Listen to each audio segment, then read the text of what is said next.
Greetings once again, pirates on the high seas. Duuz-Diz-Din, back again with One Piece. Now previously, the inhabitants of Dawn Island hear about Garp's disappearance as well as Luffy's taking control of Egghead. However, this is interrupted as we come to find out that Lucia's destruction, thanks to the Mother Flame, has left a massive hole in the sea, much like the one under Eni's lobby. It's been almost a week since the destruction of Lucia, but the effects are now being felt around the world as water levels start to rise, causing many to lose their home. An earth-shaking weapon indeed. Meanwhile, the Marines have surrounded Egghead, and with the sea beast weapons in a bit of a standoff position along with the Pacifista, we take in just how much military might is here. Admiral Kizaru, along with 9 vice admirals, 80 ships along with 20 battleships, 30,000 soldiers. This has gone far beyond anything we've ever seen. Not quite the same kind of force we saw at Marineford, but far more than anything we've seen for a Buster Call. Sentomaru talks things over with Kizaru, although it's very apparent Kizaru is going to do his duty, no matter his past with Sentomaru and Vegapunk. Doberman informs Saturn of the goings-on Egghead, that there was a mass evacuation, which Saturn orders all evacuation ships sunk. And yet despite this display of brutality, Saturn cares not for what happens to Jewelry Bonnie, more than likely because Kuma isn't really concerned for the government any longer. Suddenly, York contacts the Gorosei, the rest of which is still in Sacred Marijoa, but Saturn, as well as Kizaru, listens in on this conversation, where she reveals that she was the one who sent the Mother Flame to Marijoa, and the technology to make more, which of course the 5 elders want, is still on Egghead. The elders are willing to give York whatever she may want for the Mother Flame, even make her a celestial dragon. But York, in desperation because she could have everything she ever wanted, calls out to the elders to save her from the Straw Hat, who it's revealed that them and their allies, as well as CP0, are all well and fine, which leaves the question, what happened to the Seraphim? Our heroes were in a bit of a desperate situation, and to suddenly have that all just smoothed over? What incredible tale that we miss out on. So without further ado, join me in finding out, won't you? Alright, One Piece chapter 1090, Kizaru, and reader requests, A Black Cat and Kuro Quietly Reading by Tomi Miyokiya, which this really caught me off guard because I'm like, Kuro? Man, I don't think we've ever seen Kuro in a long time. I think this is also the first time we've actually just seen Kuro, period. Is it? If he's been on another cover request, let me know that I'm potentially forgetting. Oh god, of course this is what he does. Luffy hops on the Den Mushi in the conversation with the Gorosei, an announcement that can immediately be heard by everybody outside, namely the surrounding marine ships, as he says, "Hello, this is Monkey D. Luffy, the man who will be king of the pirates." And someone says, "Luffy, what are you doing?" And he continues on saying, "We have Dr. Vegapunk. If you value York's life, move all your ships away from the shore." Jeez, just straight up a hostage situation. And York calls out, "Well, help me." Kizaru says nothing after hearing this. The rest of the Marines say, "He's a true monster, just as evil as the stories say." I mean, it's hard to dispute that with that kind of announcement. And somehow, of course, mostly probably because of the black Den Mushi he seems to have. So that's how he gets a lot of his news. Morgan hears this and says, "What does this mean? What's happening there?" Wapple's in shock, and even Vivi says, "Really? Luffy?" Oh my god. Meanwhile, with the Gorosei, I think it's at first Marcus Mars who says, "You are Straw Hat Luffy, who is still alive in there." Luffy says, "Huh? Well, some folks are injured," and then suddenly Robin comes in saying, "Luffy, no!" Well, St. Jupiter says, a woman's voice, "Nico Robin?" Oh man, they immediately start assessing the situation. They just start like, okay, let's learn as much as we can. Meanwhile, Robin has hung up the Den Mushi. She's bandaged though. Was she injured? What happened? As Nami face palms Robin, okay, that explains why we didn't see her before, because she was sitting down. Robin says, information is a weapon. Don't hand the enemy's weapon. Luffy says excitedly, oops, sorry, but hey, they're gonna move the ships now. And Usopp says angrily, no they won't. How dumb do you think the Navy is? Meanwhile, with Saint Saturn, probably talking to Doverman, he says, there are 3 things we must retain. York's safety, the punk wrecker's brain, and the power plant that creates the mother flame. Everything else is disposable. Yeah, that means you, CP0. Doverman says, but Rob Lucci's group is in there, as well as the other Cypherpole agent, and Saturn simply says, I speak of the worst case scenario. Don't lose sight of our highest priority. And Doverman says, yes sir. Saturn then gives Doverman a cold look saying, think of human lives as nothing more than insects. They will always breed more to make up for any loss. And Doverman just says, as he shudders, yes sir. Whoa. They have to be long-lived. To say something like that? Oh no. Meanwhile, back in the Labo phase, York cries out, do you realize what you've done? I have an agreement with the 5 elders. If you hurt me at all, this whole island will go up in smoke, just like O'Hara. Ooh, I take it that comes. Nami bonks York over the head, and it's probably because of the fact that she said that in Robin's presence. York says, that hurt. How could you? I'm gonna tell on you to the 5 elders.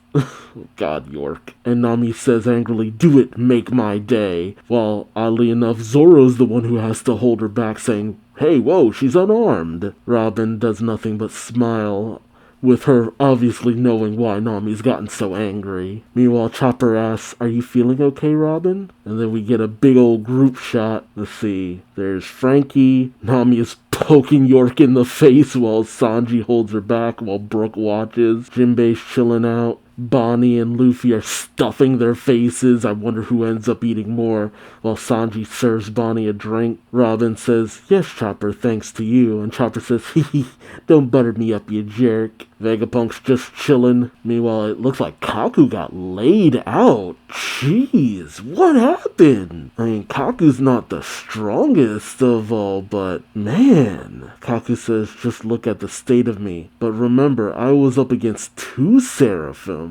Whoa. How did he end up going up against 2 of them? Jesus. Meanwhile, Lucci, who's just sitting next to him, says, yeah, go back to sleep.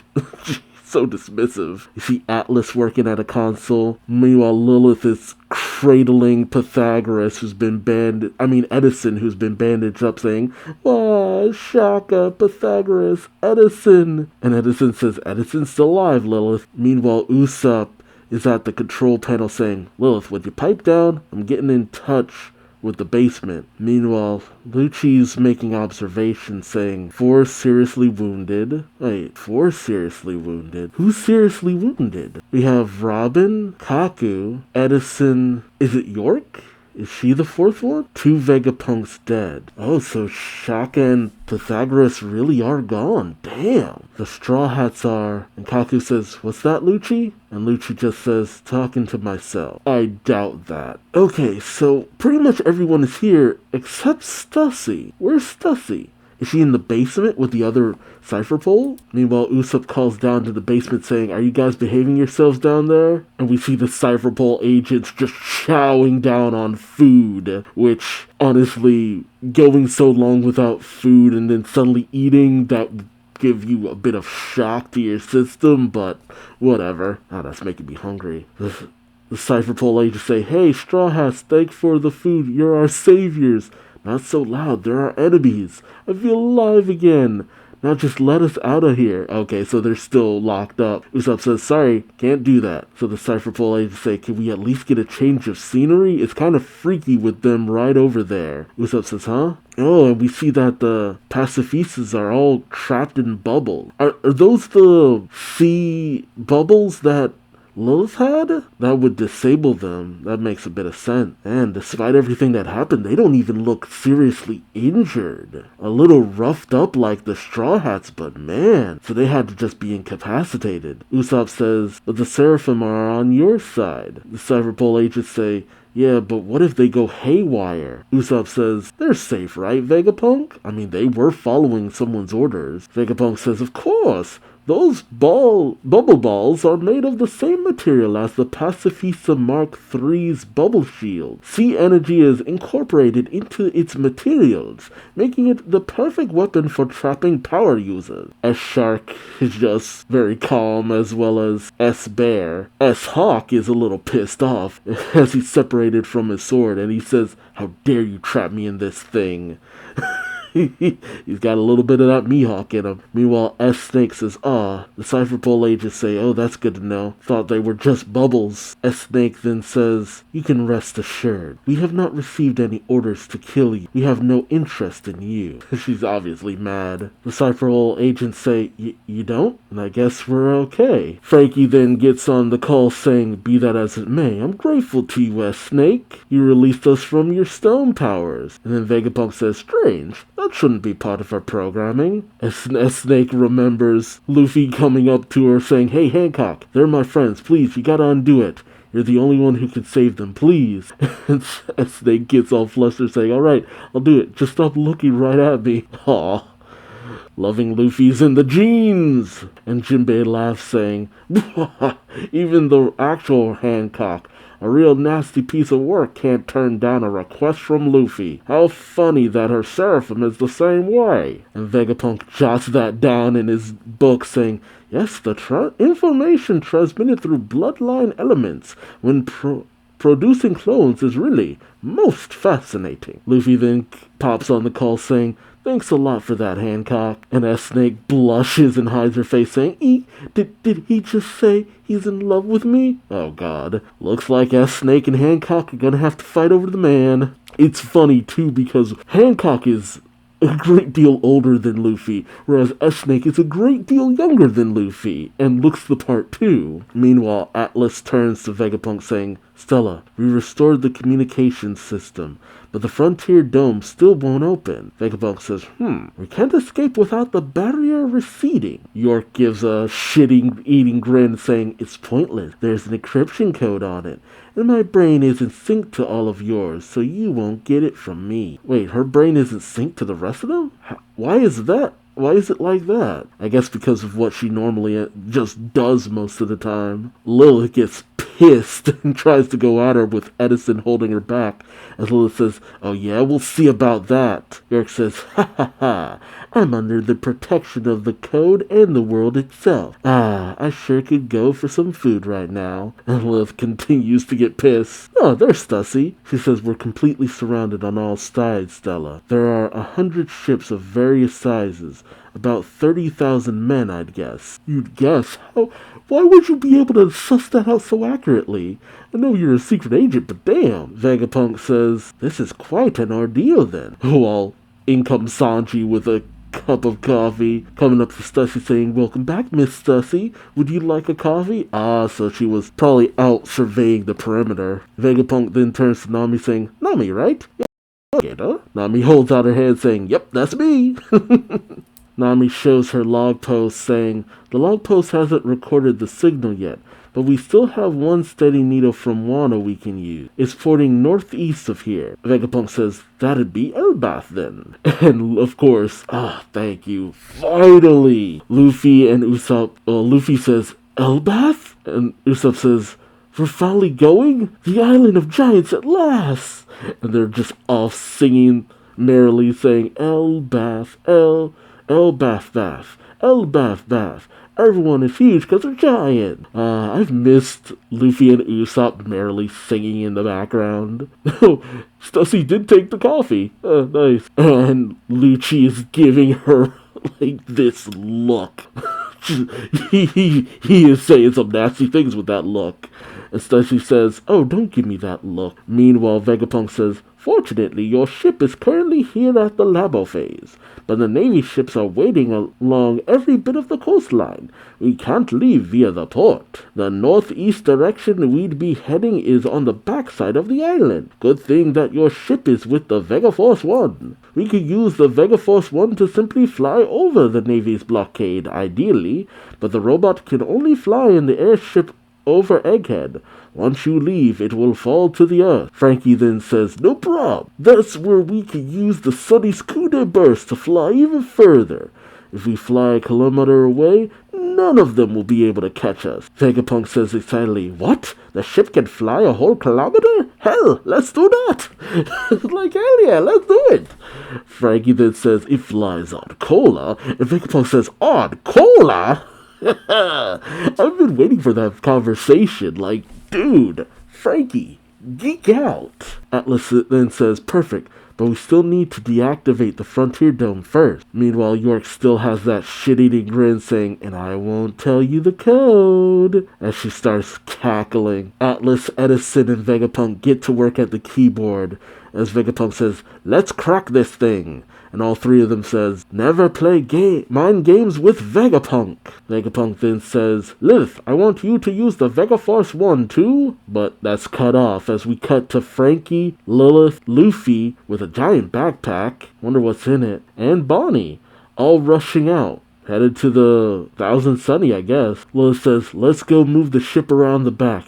We gotta hurry, the barrier could come down at any moment. And I'm guessing maybe Frankie says, good point. It means we can escape, but also that the enemy can attack us. And I'm gonna assume Luffy says, oh yeah. Lilith then smiles saying, I'll admit it, this is my first time ever leaving the island. And Frankie just says, it ain't a field trip. Meanwhile, Luffy says, whatever it is, we don't have enough food on board. And Bonnie says, I agree.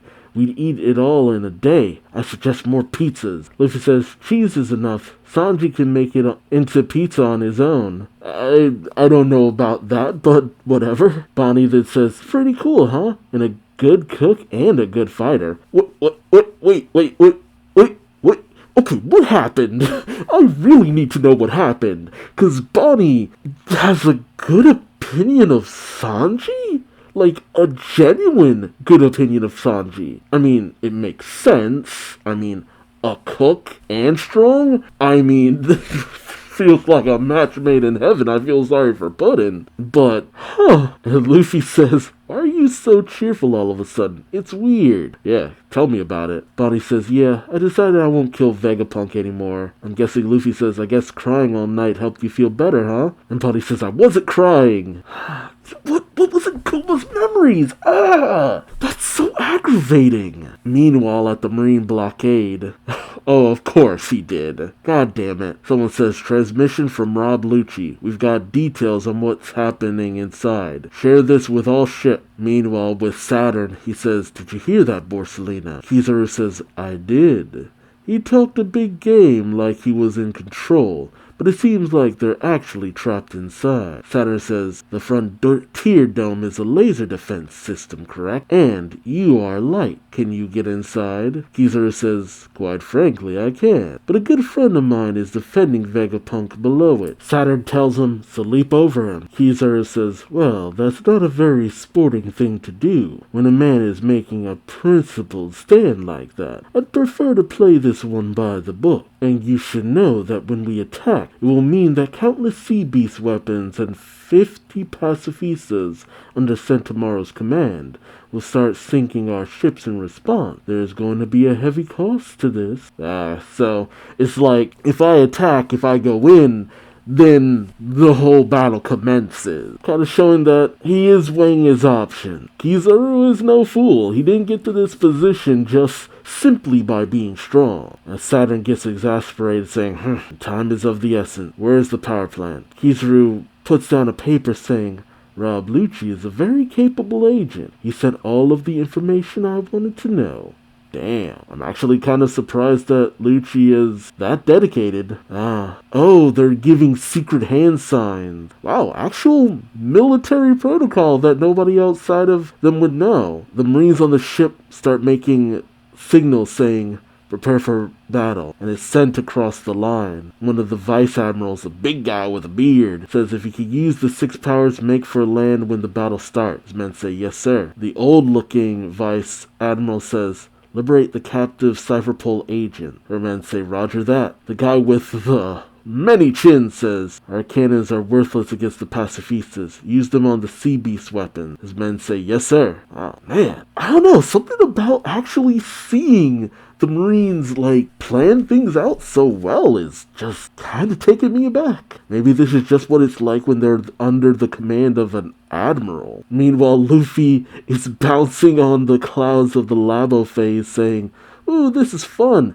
It's Sky Island ground." Zoro calls back, "Hey, take it seriously." He's playing around too. "Look, there's the Sunny." And so while Luffy, Frankie, and Bonnie make their way to the Sunny, Lilith heads to the Vega Force 1. And so things commence as Kizaru uses Sacred Yata Mirror, and a beam of light makes his way directly into Egghead Island, past the sea beast, into the city, and Sentomaru sees him coming, saying, "You're finally here, old man," he says with a big old smile, like he was ready to throw down. Sentomaru calls out to the pacifistas, who apparently have super hearing, and also the indication that their ears are here, despite the bare ears. Sentomaru says, "Pacifistas, eliminate all hostiles." And the pacifistas get ready to fire. And as Kizaru makes his way to Sentomaru, he says, "Here I go, Sentomaru." Sentomaru readies his defense, saying, "My defense is the world's greatest."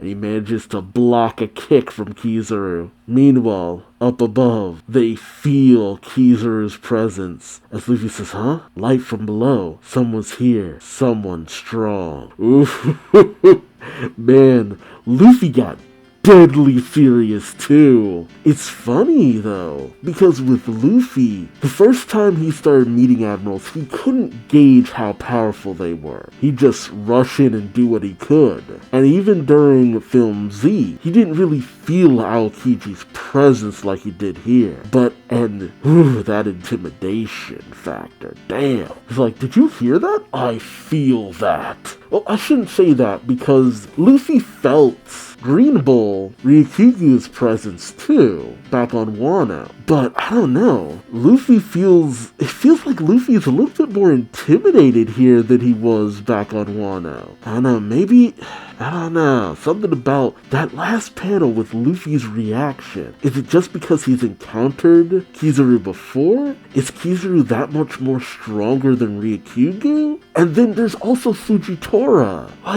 With other admirals, yeah. So even if you count Film Z, Aokiji, Green Bull, Ryukyu, Fujitora, Luffy hasn't really registered them as real threats. But that last panel, and I'm not saying that he underestimates them, he just has the usual sense of, I'll do what I can when I can. Man, so much happened here. Sentomaru taking on Kizaru? I doubt he'll beat him, but I hope Sentomaru really gets to show his stuff. I wonder how much destruction will happen outside. The Sea Beast and the Pacifistas taking on the Marines, that's a pretty good distraction to get out of there. I don't know, that feeling of intimidation from Luffy is still catching me off guard a bit. I wonder if there's more to it. It was still cool seeing the Marines really organized. And Kizaru managing to convince one of the 5 elders. Dang, can't underestimate Kizaru. He's more than he appears. He's a lot brighter than most people think. Bonnie's admiration from Sanji. What happened? I'm so curious. What did she see in Kuma's memories? Because she's a lot more happy. What about rescuing her dad? I'm glad we got to see Frankie, get to really impress Vegapunk to any degree. Honestly, I'm also wondering what's going to happen to York at the end of all of this. And Shaka and Pythagoras are really dead. Dang. But weren't their memories or whatever uploaded into the brain? Are there no duplicate bodies? Or is it more than that? They were able to repair Atlas from a pretty serious injury. I don't know. And the thought of going to Elbath next. Dang, I can't wait. There's so much that's been promised to us for Elbath. And in a lot of situations, One Piece always really delivers. But man, Elbath. Something that was promised 20 years ago, pretty much. Yeah, I'm looking it up right now for the manga. If we get, because the first chapter of Little Garden came out in 1999. So by next year, our first encounter with the giant will have been 25 years ago. Especially if it runs into 2025 too. But I'm saying that from the perspective of once we get into 2024. And I can't imagine Elbaf will be short. And from the viewpoint of the anime, 2001. So yeah, 20 years in the making. Over 20 years in the making. So my recording froze yet again. Second time this has happened. I really need a new camera. Oh boy. Regardless, a lot of cool stuff happening. Still kind of takes me off guard that S-Snake is also infatuated with Luffy, because at least with Hancock, he did something to impress her. But I guess for S-Snake it's more that he was so forward with her out of nowhere and familiar. And how did Kaku get so banged up? What two seraphim did he take on? And it's Saturn's note that human lives are nothing more than insects. Dang. The first time Luffy's actually spoken with the Gorosei. The five elders, man. That's wild. Alright. Disappointment in my camera aside, let me know your thoughts in the comment section below. Also remember to like, comment, subscribe if you enjoyed the ride, despite technical difficulties. And until next time, I've been Duuz-Diz-Din. Thanks for watching, and I'll see you in the next one. Take care. Bye-bye.